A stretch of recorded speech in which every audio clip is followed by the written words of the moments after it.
저는 오늘 마태복음 21장 17절로 22절의 말씀을 중심으로 열매를 찾으시는 예수라고 하는 제목으로 은혜를 나누고자 합니다. 한번 따라 하시면 좋겠습니다. 열매를 찾으시는 예수.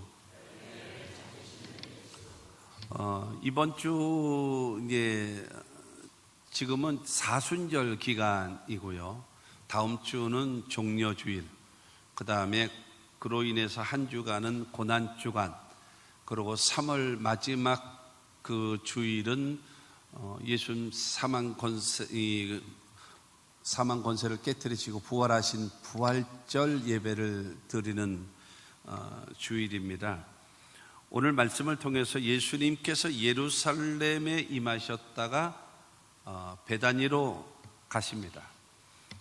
이 예루살렘에서 입성할 때는 아주 대단한 그 환호가 있었고 환영이 있었고 그런 많은 군중이 모여 있었어요. 그러나 정작 예수를 모시고 갔다던가 예수를 초대한 사람은 아무도 없었어요. 그래서 예수님은 이 베다니라고 하는 지역으로 내려가셨습니다. 베다니라고 하는 그 지역은 거기에 누가 있는가 하면은 나사로, 그 다음에 마르다, 그 다음에 마리아, 그 삼남매가 살고 있는 그 집입니다. 옛날에 어려웠던 그런 삶에서 예수를 만남으로 인하여 마리아가 새로운 인생을 살게 되어졌고, 그 다음에 죽었던 나사로가 살아나게 되어짐으로 인하여 그 절망에 빠져 있었던, 슬픔에 빠져 있었던 그 집에 새로운 희망이 생기는 그 가정이 되어졌는데, 그래서 그 예수님이 그 베다니에 가셨을 때에 그 나사로의 집에선 대단한 잔치를 베풀었어요. 예수님을 위한 잔치. 예루살렘에서는 예수님을 환영만 했어요. 많은 인파가 모였어요. 그러나 예수를 모셔드린 사람은 없었습니다.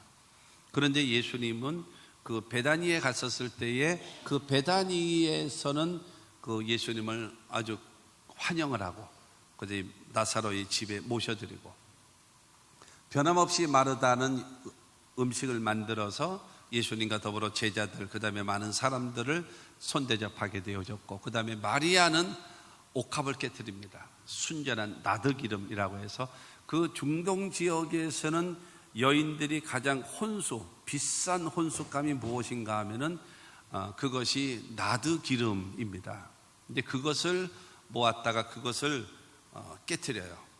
그 다음에 예수님의 발에 붓고, 그 다음에 자기의 머리카락으로 예수님의 발을 닦아줍니다.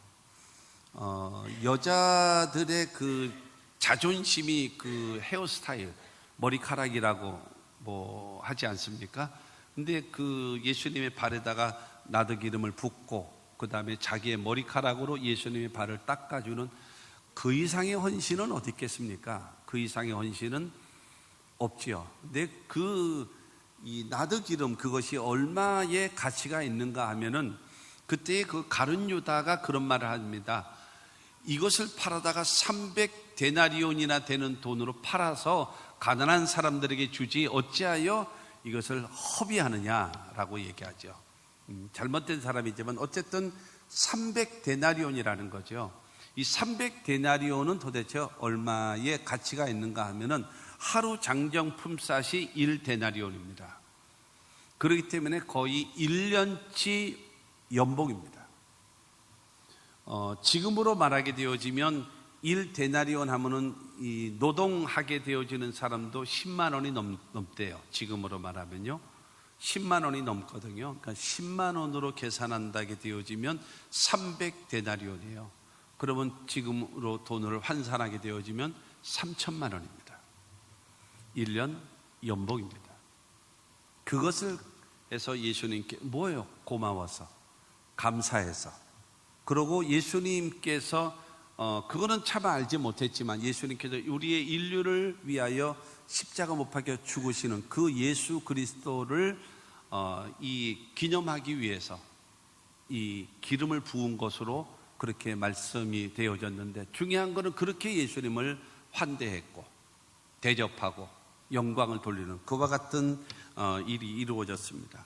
그러고 나서 예수님께서 그 다음 날 오늘 본문 18절 말씀 보면 이른 아침에 성으로 들어오실 때에 시장하신지라. 예수님께서 예루살렘으로 다시 제자들과 함께 가시는 거예요. 가시는데 이제 그 다음 날이기 때문에 시장길을 느끼신 거죠. 그래서 가다가 무화과 나무를 봅니다. 무화과 나무를 보게 되어져서 그래서 저기서 무엇인가 열매가 있을까 하고 가서 보았습니다. 그랬더니 열매가 없는 거예요.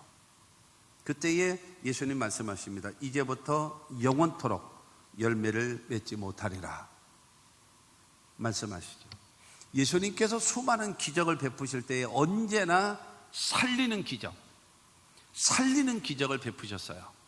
근데 오늘 말씀을 통해서 보면은 열매 맺지 못한 그 무화과 나무를 향해서는 영원토록 열매를 맺지 못하리라 하시고 그 말씀이 떨어지자마자 즉시로 말라지기를 시작했다라는 겁니다. 중요한 것은 예수님께서 이 무화과 나무에서 열매를 요구했던 것처럼 우리에게도 열매를 요구하신다는 겁니다. 우리의 신앙에, 그 다음에 우리의 인격에, 그리고 우리의 인생에 여러분 열매가 맺어져야 할 것입니다. 오늘 말씀을 통해서 한번 긴 하나님의 말씀을 깨닫고 그 다음에 하나님의 음성을 들을 수 있게 되기를 바랍니다. 첫째로 무화과 나무에는 열매가 있어야 합니다. 18절 19절 말씀을 봅니다. 이른 아침에 성으로 들어오실 때에 시장하신지라. 길가에서 한 무화과 나무를 보시고 그리로 가사 잎사귀 밖에 아무것도 찾지 못하시고 라고 말합니다. 나무는 여러 종류, 나무의 종류 하니까는 인터넷에 굉장히 여러 가지가 있더라고요.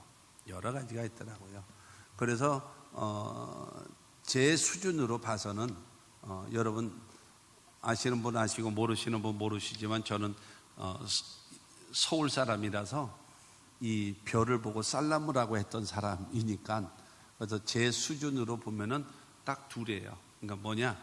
유실수, 또 하나는 관상수. 유실수예요. 열매 맺는 나무. 또 하나는 관상수예요.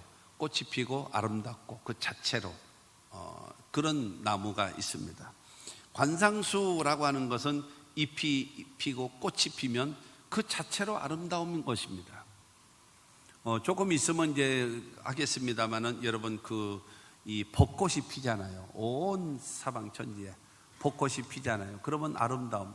사실은 너무 안타까운 것 같아요. 한 달도 채 꽃이 피지도 않고 나서 다 떨어져 버리면 그 다음에 가을 될 때까지 그냥 잎사귀만 그대로 있고 겨울에는 꼭 마치 죽은 것처럼 그냥 다 그냥 말라 비틀어져 있다가 그 다음에 그렇게 되어 있죠. 그러나 그렇다고 해가지고 그 벚꽃이라는 나무에게 시비 거는 사람은 아무도 없어요.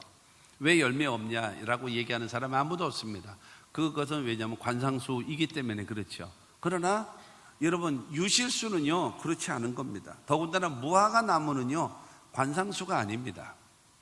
그렇다고 해서 그 꽃이 있는 무화과 그렇기 때문에 여러분 꽃이 없어요. 그 나무에는 꽃도 없어요. 그렇다고 해서 꽃이 없으니까 뭐가 없겠어요? 향기도 없어요. 그렇다고 해서 쭉쭉 뻗은 뭐 잣나무나 상수리 나무처럼 여러분 쭉쭉 자라는 제목으로 쓸 수 있는 나무인가? 그렇지도 못해요. 제목감도 아니에요. 그렇다면 이 유실수 나무, 이 무화과 나무에서 열매가 없다면 땔감으로밖에 쓸 데가 없어요. 아무 쓸모가 없어요.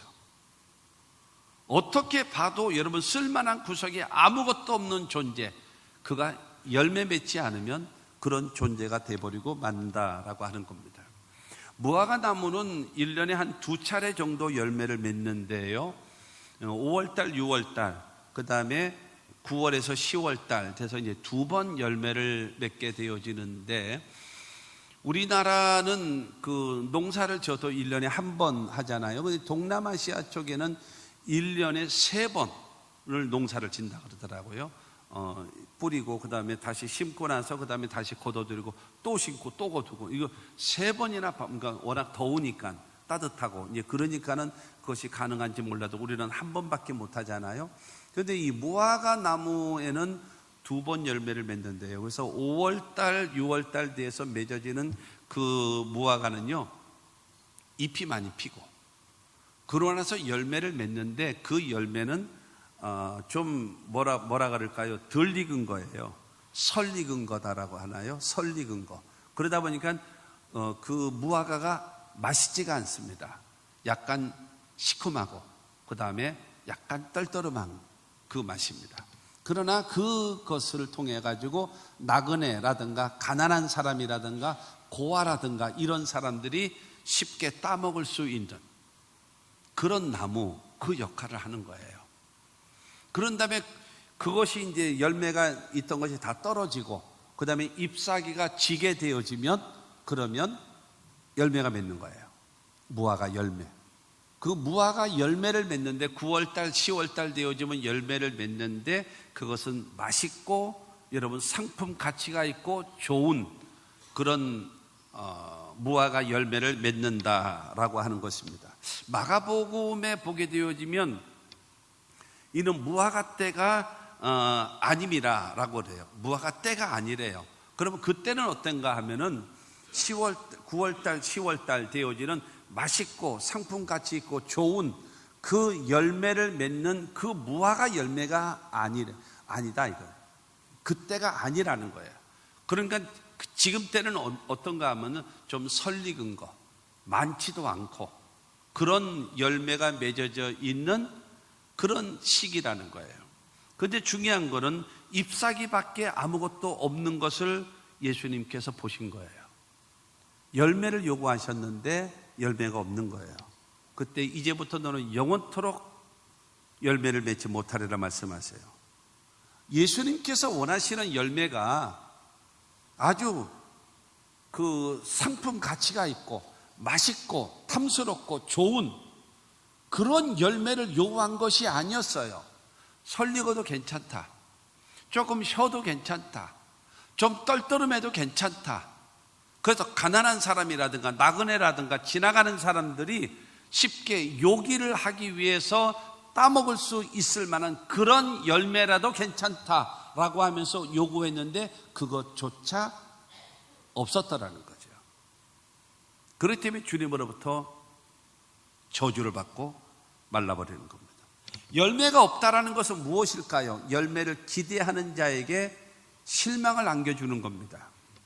하나님께서 우리들에게 열매를 요구하시는데 열매가 없다면 하나님이 실망하실 것 아니겠습니까? 직장 생활하고 있는 사람들 앞에 여러분 직장의 상사가 여러분들에게 열매를 요구했는데 그 열매가 없다면 여러분 그 상사에게 실망을 안겨주는 거 아니겠습니까? 열매가 없다라고 하는 것은 열매를 기대하는 자에게 실망을 안겨주는 것이 되어버리고 말아요.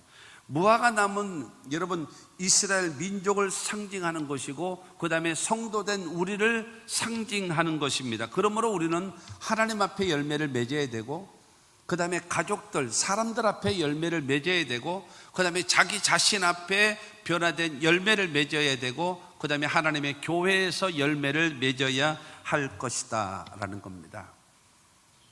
요한복음 15장 16절 말씀을 보면 너희가 나를 택한 것이 아니요 내가 너희를 택하여 세웠나니 이는 너희로 가서 열매를 맺게 하고 또 너희 열매가 항상 있게 하여 내 이름으로 아버지께 무엇을 구하든지 다 받게 하려 함이라.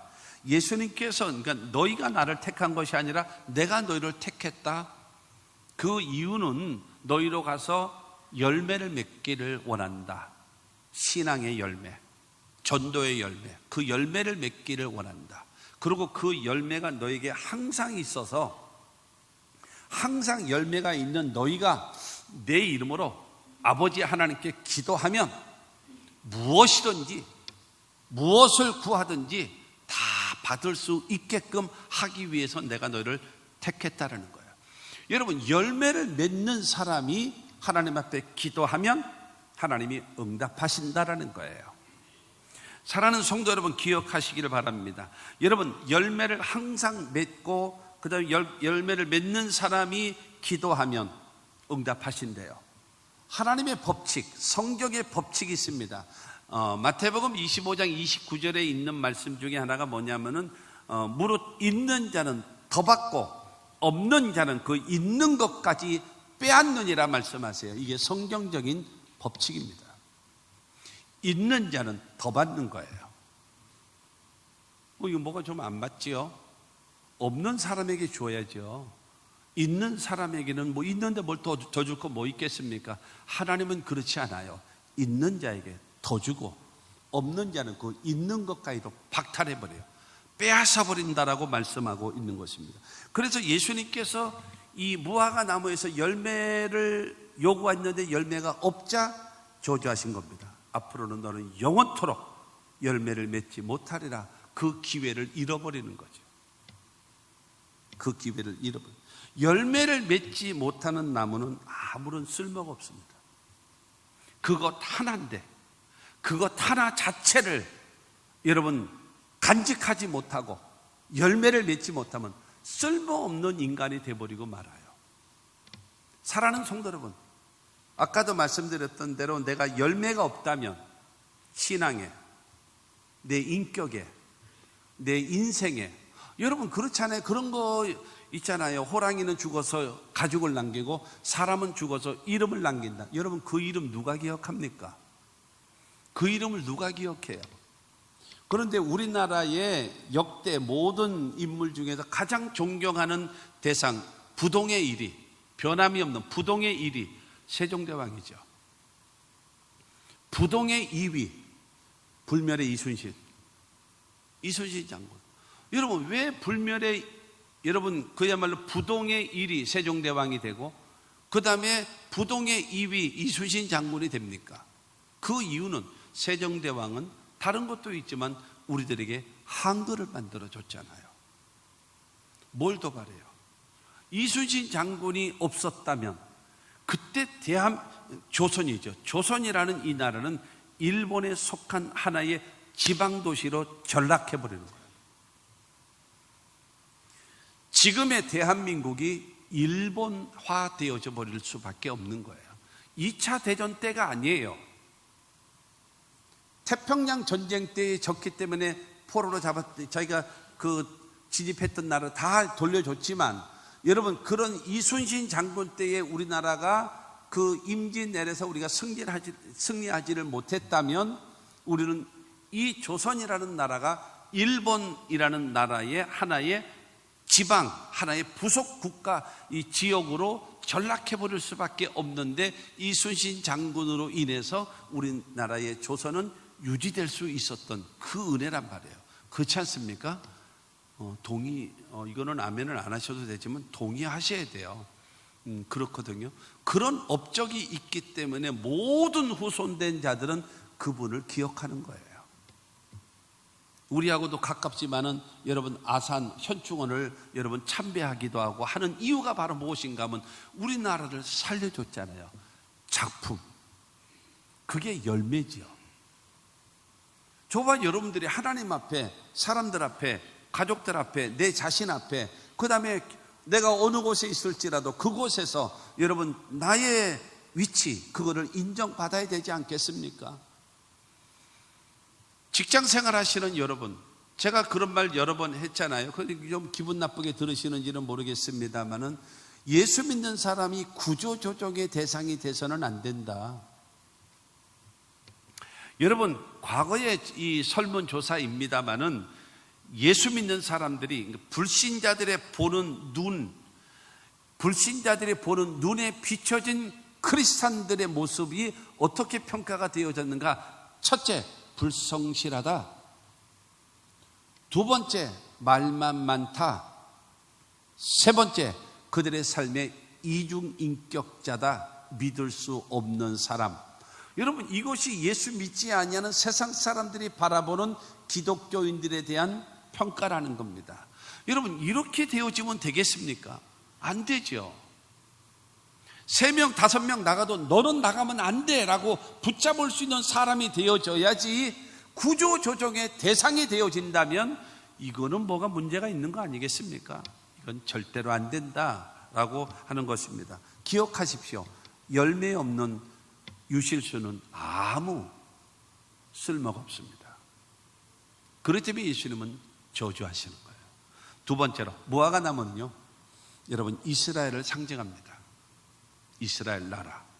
무화과 나무, 두 번째 감람나무, 세 번째 포도나무, 이거는 이스라엘을 상징하는 나무입니다. 우리나라 대한민국의 상징성에 있는 나무는 무궁화 아닙니까? 무궁화. 이 무궁화. 근데 참 이 나무가 그 나라를 상징하는 그것이 굉장히 의미가 큰 것 같아요. 우리나라에 있는 이 무궁화라고 하는 것은 여러분 진짜 무궁화가 좋은데, 우리 비전 센터에 보면은 여러분 거기에 이 수십 개의 나무가 전부 다 무궁화입니다. 제가 무궁화 심으라 그랬어요. 안병수 장로님 보고 무궁화를 심으십시오. 근데 좀 큰 거를 해왔으면 좋겠는데 중간치를 해다 놨어요. 그래도 우리나라는 우리 비전 센터에는 보게 되어지면 전부 다 무궁화로 되어 있습니다. 꽃이요. 그렇게 되어 있는데 무궁화 꽃 떨어지는 거 보셨습니까? 안 떨어져요. 생명력이 질겨요. 우리나라 역사 가운데 수많은 외침도 있었고 어려움도 많았지만 그래도 끝까지 버티고 그냥 말라 비틀어져도 안 떨어져. 모르시네? 여러분 이 무궁화는요, 말라 비틀어져도 꽃이 안 떨어져요. 아주 끝까지 버티고 있는 것이, 그러니까 우리 나라 대한민국이라는 이 나라는요, 아무리 어려워도 다 참고 견디고 이기고 나중에는 승리하는 거예요. 그와 같은 나라가 우리나라 대한민국이란 말입니다. 자부심도 갖고 그럼 긍지를 갖고 살아갈 수 있는, 우리나라는 없어야 되는 그런 나라다. 네가 없어야 돼. 네가. 여러분 그런 말하면 못 써요. 그러면 안 돼요. 그런 말하면 절대로 안 돼요. 대한민국에 살 자격이 없는 사람이에요.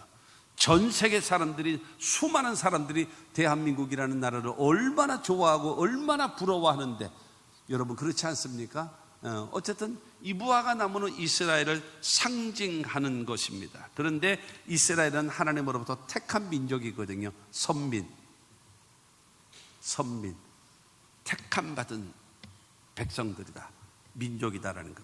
이사야 5장 1절 말씀을 보면, 나는 내가 사랑하는 자를 위하여 노래하되 내가 사랑하는 자의 포도원을 노래하리라. 내가 사랑하는 자에게 포도원이 있으며 심히 기름진 산에로다.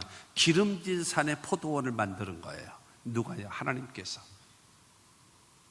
기름지고 윤택한 땅, 그 산, 그거를 가지고 하나님께서 이스라엘 백성들을 젖과 꿀이 흐르는 가나안 땅이다 하고 명명하시면서, 여러분 이스라엘 나라에게 땅을 주신 분, 그분이 하나님이시라는 거예요.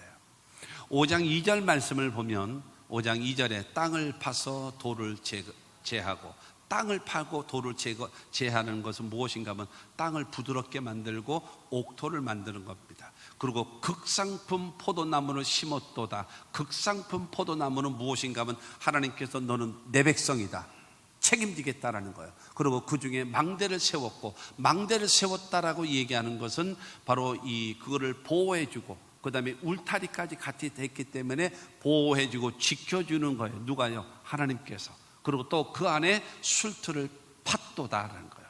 술틀, 포도 열매를 맺게 되어지면 즙을 짜서 포도주를 만들기도 하고 포도즙을 만들기도 하고 그거를 잼을 만들기도 하는 그런 기구들을 가지고 다 만들어 놨다는 거예요.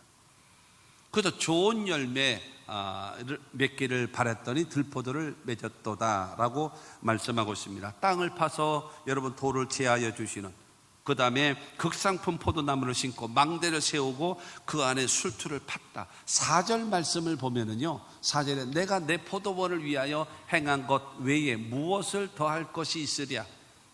조금 더 부족함이 없도록. 하나님이 준비하시는 모든 것은 부족함이 없어요. 하나님이 만들어 주신 거예요. 그래서 열매를 기다리시는 하나님이에요. 하나님을 섬기고 하나님께 예배하고 주님의 영광을 돌리는 나라와 민족이 되기를 주님이 원하셨던 겁니다. 그런데 5장 2절 후반절에 보게 되어지면 좋은 포도 맺기를 바랐더니 들포도를 맺었도다 라고 말하고 있어요. 들포도, 좋은 열매를, 포도 열매를 기다리는 거예요. 그런데 들포도를 맺었대요. 들포도는 쓰답니다. 들포도는 떫은 맛이 있고요, 들포도는요 독소가 있답니다. 그렇기 때문에 아무 쓸모없는 열매만 맺는 거예요. 하나님을 섬겨야 될 자들이 우상을 섬기는 거예요. 하나님을 의지해야 될 자들이 주변의 강대국들을 의지하는 거예요. 하나님 말씀에 순종해야 될 자들이 여러분 불순종하면서 타락하고 죄를 짓고 살아가고 있는 겁니다. 그래서 여러분 좋은 포도 열매를 기다렸던 하나님 앞에 들포도를 맺으면서 하나님의 마음을 슬프게 만들고, 여러분 엉뚱한 열매, 관상스러운 아름다운 꽃이 핌으로 인하여 그의 가치가 있지만 유실수는 열매를 통하여 주인을 기쁘시게 하는 것인데, 여러분 열매는 열매인데 들포도, 좋은 포도를 기대하는 주인에게 여러분 들포도를 맺는 것입니다.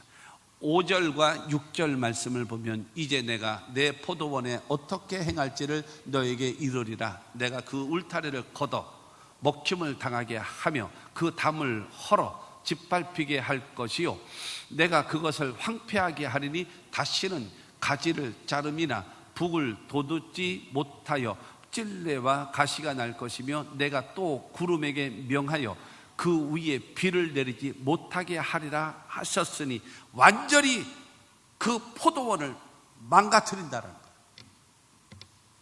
보호의 울타리를 다 걷어내버려서 지나가는 사람들과 짐승들이 전부 다 그거를 먹게 만든다는 거예요. 담을 허물어서 짐승들이 그것을 전부 다 짓밟을 것이다. 이방인들이 너희 나라를 침략할 것이다. 그리고 너희 땅들을 황폐하게 만들 것이고, 그리고 심지어는 구름에게 명령하기를 그들에게 비를 내리지 못하게 하겠다라고 하나님도 진노하시는 거예요. 열매 맺어야 될 것에 열매를, 기대가 있는데 기대를 미치지 못하니까는 분노가 일어나는 거예요. 하나님이 우리들에게 원하시는 열매가 있단 말입니다. 이스라엘 백성들은 하나님 앞에 이렇게 아름다운 열매를 맺어야 되는데 맺을 수 있는 조건을 다 만들어 주셨는데 들포도만 맺는 거예요. 그런데 7절 말씀을 보면 들포도를 맺는 그들이 누구냐? 7절에 보면 무릇 만군의 여호와의 포도원은 이스라엘 족속이요 그가 기뻐하시는 나무는 유다 사람이라. 그들에게 정의를 바라셨더니 도리어 포악이요 그들에게 공의를 바라셨더니 도리어 부르짖음이었도다. 포도원은 이스라엘 민족이고, 그 다음에 거기에 있는 포도나무는 유다 백성들이다. 그들을 지도자들에게 7절의 말씀처럼 정의를 바라셨는데 포악한 자들이다. 지도자들이 정의를 행할 줄 알아야 되는데 포악한 사람들, 자기밖에 모르는 사람들이 되어져 있다. 지도자들, 그러니까 지금으로 말하면 지도자, 정치인들, 공무원들, 그들은 무엇인가 정의를 바랬는데 포악한 사람이다. 그리고 백성들에게는 무엇을 원했는가? 공의, 의로움, 진실함, 이거를 원했는데 도리어 부르짖음이었도다. 부르짖음이라는 말은 무슨 말입니까? 사람들 앞에 삿대질을 당하고 욕을 먹고 비난을 받는 그런 대상으로 전락해버렸다.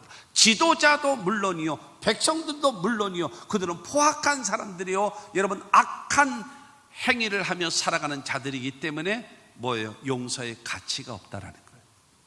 하나님이 심판하신다라고 말씀하고 있는 것입니다. 사랑하는 성도 여러분, 예수께서 저주하신 무화과 나무가 말라진 것처럼 더군다나 그 예수 그리스도를 십자가 못 박혀 죽인 그 이스라엘은 AD 70년 예수님이 십자가 못 박혀 죽으시고 40년 후에 지구상에서 이스라엘이라는 나라 자체가 없어져 버리고 마는, 멸망할 수밖에 없는 그런 심판을 받게 되는 것입니다.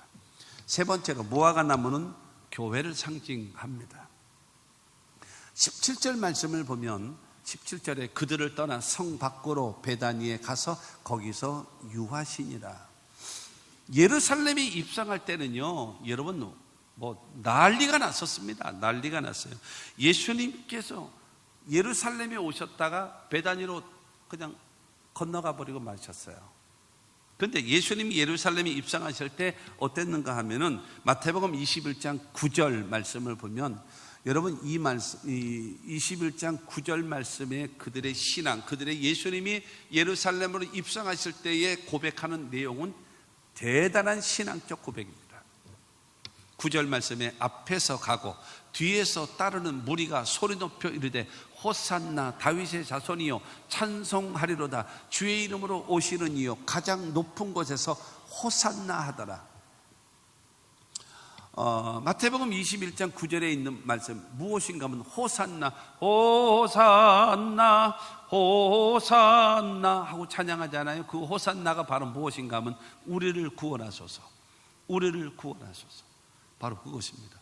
우리를 구원하소서 호산나. 그러면서 다윗의 자손이요 하나님께서 약속하신 메시아 다윗의 자손 예수, 그를 통해서 우리를 구원하소서, 우리를 구원하소서. 찬송하리로다 주의 이름으로 오시는 이요. 주의 이름으로 오신다라는 말은 하나님께서 우리를 구원해 하시기 위해서 보내주신 저 예수, 우리를 구원하소서. 하나님이 약속하신 다윗의 후손 메시아를 통해서 우리를 구원하소서. 주의 이름으로 오시는 이요 하나님께서 약속하지 않았습니까? 메시아를 통해서 우리를 구원하신다라고. 그러므로 가장 높은 곳에서 호산나 하더라. 가장 높이 계시는 하나님, 이 땅에 살고 있는 우리들에게 저 하나님이 다윗의 자손 메시아 예수를 통해서 우리를 구원하소서 라고 고백하는 거예요. 대단한 고백입니다. 하나님의 말씀에 근거한 여러분 이 예수님을 향한 바로 환호했습니다. 환호하고 여러분 기뻐했던 것입니다.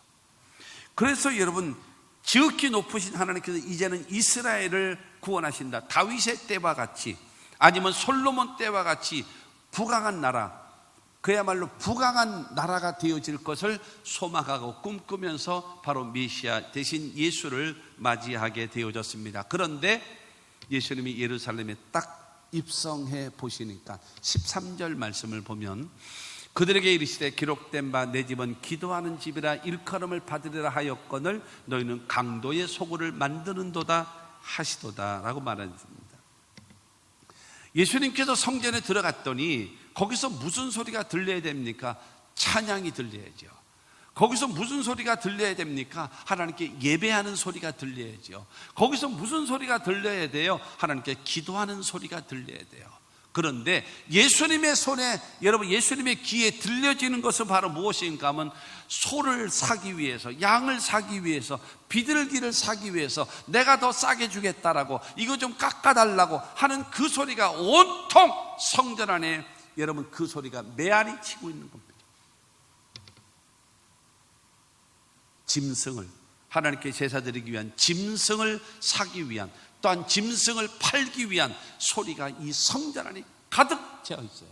더군다나 여러분 이 성전에서 쓰는 돈, 화폐는요 이 세상 각 나라 사람들이 쓰는 화폐와 똑같을 수가 없어요. 그렇기 때문에 뭐를 해야 되는가 하면 돈을 환전을 해야 됩니다. 돈을 바꿔줘야 돼요.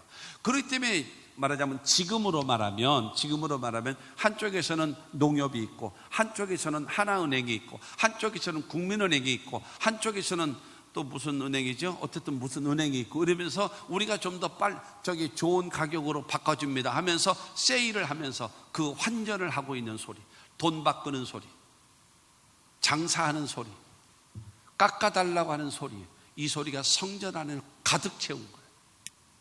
예배의 소리는 없고, 기도의 소리는 없고, 찬송의 소리는 없고, 장사하는 소리밖에 없고, 돈 이야기밖에 없는 거예요.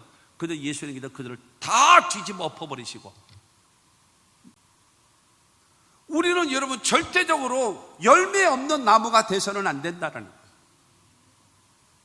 우리는 여러분 그렇다고 해서 우리가 대형교회인가요? 그렇지 않잖아요. 그럼에도 불구하고 이번에 여러분들이 기도해 주고 후원하시고 그런 것으로 인해서 6번째 교회를 세워주고 여러분 돌아오지 않았습니까? 하나님이 기뻐하시는 그 교회가, 여러분 교인 수는 많아지고 건물도 크게 지어지고 있고 재산도 많아지는데 교회의 역할을 하지 않으면 어떻게 되어지는가? 요한계시록 2장 4절과 5절에 보면 그러나 너를 책망할 것이 있나니 너희 처음 사랑을 버렸느니라. 그러므로 어디서 떨어졌는지를 생각하고 회개하여 처음 행위를 가지라. 만일 그리하지 아니하고 회개하지 아니하면 내가 내게 가서 내 촛대를 그 자리에서 옮기리라. 가장 중요한 것은 무엇인가 하면 예수를 사랑하는 그 마음이 없어진 거예요. 종교적 행위는 다 있는데 주님을 사랑하는 마음이 없어진 겁니다. 그 처음 행위를 가져라. 너희 처음 사랑을 버렸다. 그 처음 행위를 되찾아라. 그러지 아니하면, 회개하지 아니하면 촛대를 옮겨버릴 것이다. 하나님의 경고, 심판의 메시지입니다. 다시는 열매를 맺지 못하리라. 무화과 나무에게 저주하신 것처럼 여러분, 교회에도 그와 같은 심판이, 메시지가 떨어질 수밖에 없다. 소금의 역할을 감당하지 못하면 맛을 잃어버린 소금이고, 여러분 빛의 역할을 감당하지 아니하면 여러분 그야말로 빛을 잃은 빛이 되어버리고 말고요, 교회의 역할을 감당하지 못하게 되어지면 아무 쓸모없는 교회로 전락해버리고 만다라고 하는 겁니다. 예수님은 예루살렘에 계시다 베다니로 떠나가 버렸습니다. 예수님이 안 계신 성전이 무슨 성전이겠습니까? 주 떠나가시면 내 생명 헛되네. 여러분, 주 떠나가시면 교회의 생명도 끝이고 우리의 생명도 끝인 겁니다. 주님과 함께 갈 수 있는 우리 모두가 되기를 주의 이름으로 축원합니다. 네 번째로, 무화과 나무는요, 성도된 우리를 상징하는 겁니다. 무화과 나무는 열매를 맺어야 되고, 무화과 나무는 이스라엘을 상징하는 것이고, 무화과 나무는 교회를 상징하는 것이고, 무화과 나무는 성도된 우리를 말하는 겁니다. 예수님께서 예루살렘을 향하여 지금 올라갈 때에 네 번에 걸쳐서, 마태복음에 보면 네 번에 걸쳐서 말씀하십니다. 내가 예루살렘에 올라간다. 장로들과 대제사장들에게 나는 잡혀서 고난을 당할 것이다. 그리고 나는 죽임을 당할 것이고, 그러나 사흘 만에 부활할 것이다. 그러면서 예수님께서 그 길을 올라가시는 겁니다. 예수님이 가시고 계시는데, 예수님의 제자 가운데 야고보가 있고 요한이 있잖아요. 야고보와 요한의 어머니가 예수님을 만나 뵙는 거예요. 예수님, 제가 드릴 말씀이 있습니다. 얘기해봐. 주의 나라가 임하면, 그러니까는 예수님을 통해서 메시아, 주의 나라가 이루어질 것을 아는 거예요. 그래서 주의 나라가 임하면 내 두 아들 야고보와 요한을, 하나는 예수님의 우편에, 하나님은 예수님의 좌편에 앉게 해주시면 좋겠습니다. 청탁을 하는 거예요.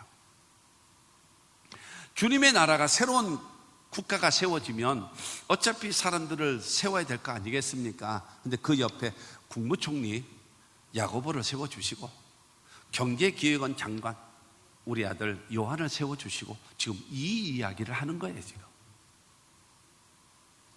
그러자 그거를 듣게 되어졌던 10명의 제자들이 화가 나가지고, 그래, 네 형제끼리 다 헤쳐먹어라.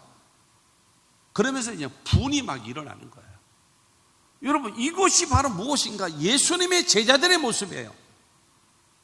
예수님은 우리의 죄를 위하여, 우리의 여러분 영원한 멸망을 담당하시기 위하여 십자가를 지기 위하여 예루살렘으로 올라가시는데, 여러분 예수님의 제자라고 하는 것들은 바로 무엇하는가 하면, 예수님을 통해서 어떤 우리가 혜택을 얻고, 어떤 명예를 얻고, 어떤 우리가 권력을 얻을 수 있을 것인가, 이거 계산하고 있는 것입니다.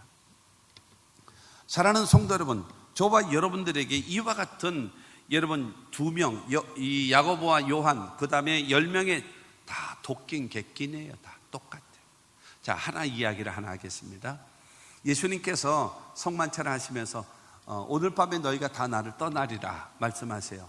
그 말을 듣던 베드로가, 주여, 다 이들이 떠날지 몰라도 나는 결단코 주를 떠나지 않을 것입니다. 그랬더니 예수님께서, 야, 너는 오늘 밤 닭 울기 전에 너는 나를 3번 부인할 것이야. 아니요, 결단코 그런 일이 있을 수 없습니다.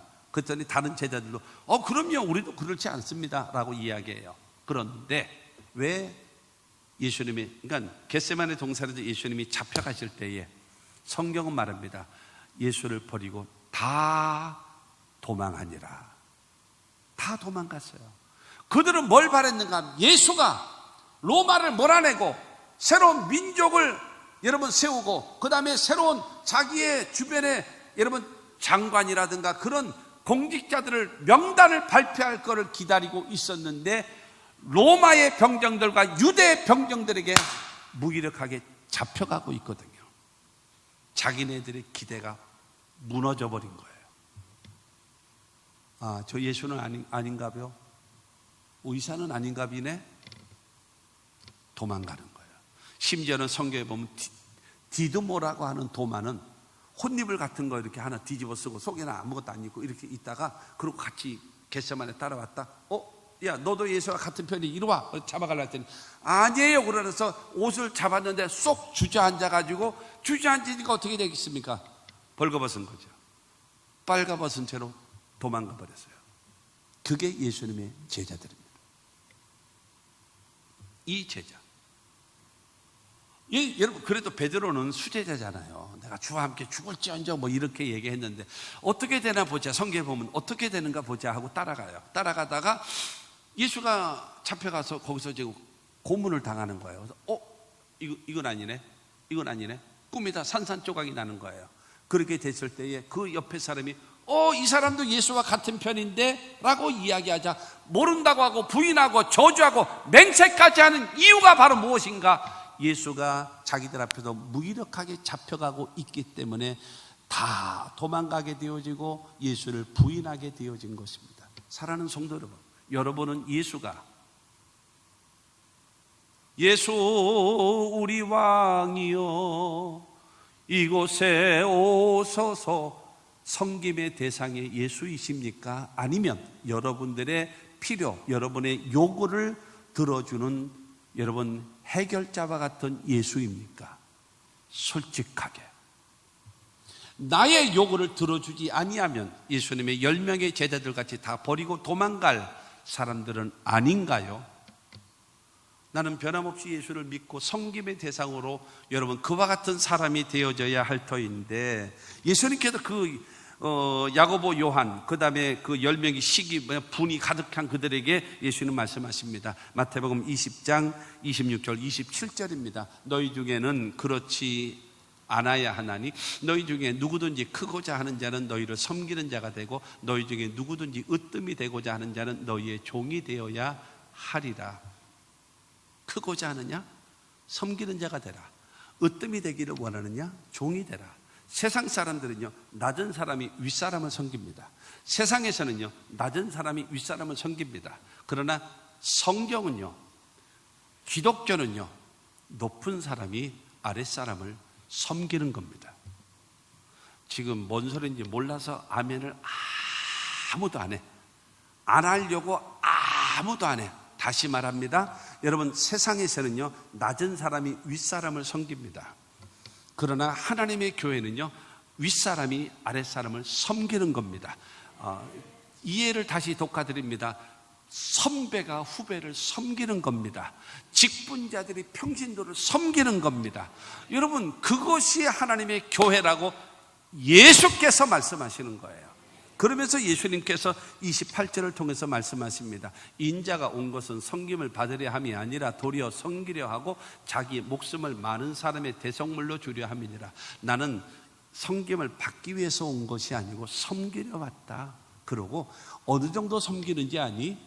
내 목숨까지도 내어주면서 너희를 섬기러 온 거야. 이것이 하나님의 사람의 모습이다라고 예수님께서 말씀하고 있는 것입니다. 사랑하는 성도 여러분, 하나님이 택하신 사람들로서 하나님이 기뻐하시는 성도의 삶을 살아가야 되지 않겠나. 하나님이 원하시는 열매, 으뜸이 되려고 하고 여러분 섬김을 받으려고 하고 높아지려는 것이 아니라 낮아지고 섬기는 자가 되어지고 여러분 하나님께 영광을 돌리는 사람이 되기를 성경은 원하고 있는 거예요. 그것이 우리들에게 주어지는 열매입니다. 우리가 세상을 섬기고 많은 사람들을 섬기게 되어지면, 그러면 여러분 우리가 세상을 섬기면요, 세상이 교회 품으로 들어오는 거예요. 우리가 평택을 섬기면 평택이 교회 품으로 들어오는 겁니다. 섬겨야 오는 겁니다. 그렇기 때문에 여러분 교회로서의 역할, 성도로서의 역할을 감당하며 살아가야 됩니다. 결론으로 예수님이 기적을 베푸실 때는 언제나 살리는 역사를 베푸셨습니다. 그러나 열매 없는 무화과 나무는 저주하셨어요. 유실수인 무화과 나무가 열매가 없다면 아무 쓸모가 없어요. 하나님께서 우리들에게 원하시는 것이 바로 무엇인가? 열매입니다. 오늘 말씀에서 첫째가 뭐예요? 유실수인 무화과 나무에는 열매가 있어야 합니다. 그리고 이 무화과 나무는 두 번째로 이스라엘을 상징하고, 세 번째로 무화과는 교회를 상징하고, 네 번째로 무화과 나무는 성도된 우리를 상징하고 있습니다. 오늘 본문 말씀 20절과 21절을 보겠습니다. 제자들을 보고 이상히 여겨 이르되 무화과 나무가 어찌하여 곧 말랐나이까? 예수께서 대답하여 이르시되 내가 진실로 너희에게 이르노니 만일 너희가 믿음이 있고 의심하지 아니하면 이 무화과 나무에게 된 이런 일만 할 뿐 아니라 이 산더러 들려 바다에 던져지라 하여도 될 것이요. 너희가 왜 열매가 맺지 못했는지 아느냐? 이스라엘이 왜 열매 맺지 못했는지 아느냐? 왜 교회가 열매 맺지 못했는지 아느냐? 너희 개인들이 왜 열매 맺지 못했는지 아느냐? 그 이유는 하나님에 대한 믿음이 없기 때문이다. 전능하신 하나님에 대한 믿음이 없기 때문에 그런 것이다. 또 네가 환경이 어렵고 생활이 어렵고 상황이 좋지 않다고 해가지고 하나님의 그 역사, 전능하심의 역사를 의심하고 있다.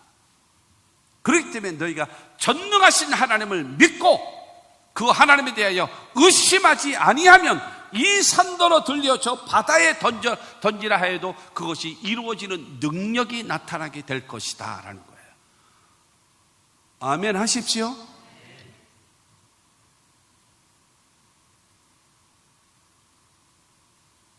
지금의 아멘은 굉장히 크게 나와야 되는데 못 알아들으시는 건지 너무 경건해진 것이 말씀에 충격을 받았는지 아니에요. 아멘 하셔야 합니다. 하나님에 대한 믿음을 갖고 의심하지 않고 기도하면 산이 옮겨질 수 있을 만한 능력이 나타난다는 거예요.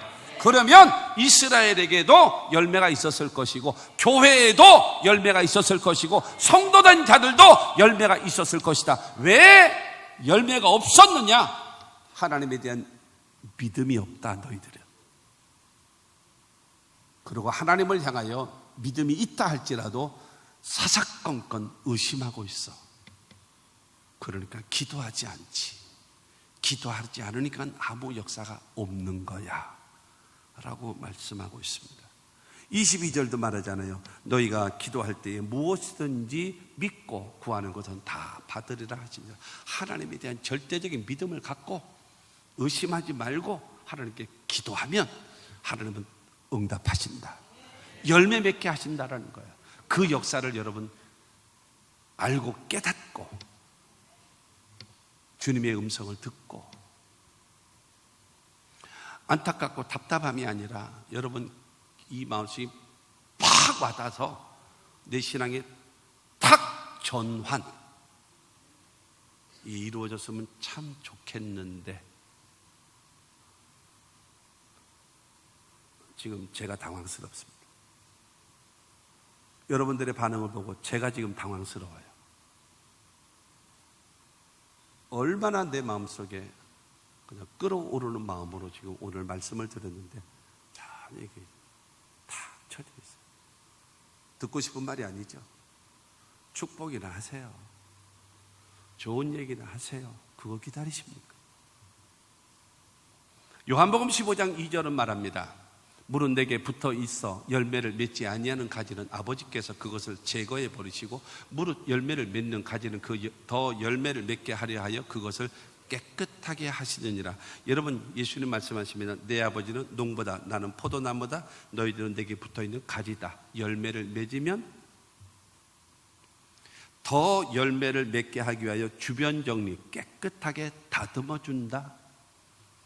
그러나 열매를 맺지 못하면 너희 목을 쳐버려.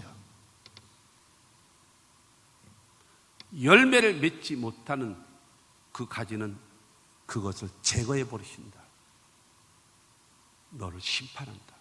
그러나 열매를 맺으면 더 열매를 맺게 하기 위해서 벌레도 잡아주고 상처가 있으면 상처도 싸매어주고 영양이 필요하다면 영양도 공급해주고 관리를 철저하게 해준다라는 겁니다.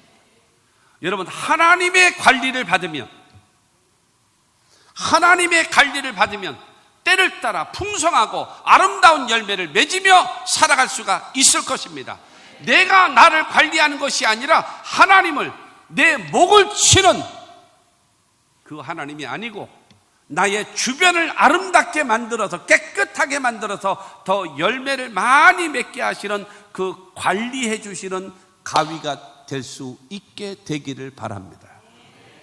그래서 저와 여러분들의 삶 속에 때를 따라 열매를 맺고 더 풍성해지고 하나님 앞에 칭찬과 인정받는 우리들의 신앙이 됩시다.